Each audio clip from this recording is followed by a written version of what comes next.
الحمد لله وشكر صار عندي وقت، قلت خلي أطلع الأولاد للمول، ما أحب أقعدهم بالبيت دايما.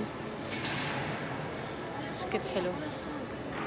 هذا باث بودي، هذا صديقي كلش حلو، بس أنا ما أشتري من عنده شغلات لحد ما يصير عليه تخفيضات، يسموها تخفيضات البطة البنات تخفيضات كلش قوية، تصير 95% عليه، عطورة فتشي ومناسبة. الله الشموع وين راحت فاطمة؟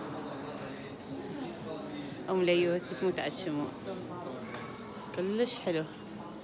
يعني صديق العائلة، من يصير تخفيضات أشتري مال سنة كاملة، يعني حاجة ذا ب20 أشتريها ب$5.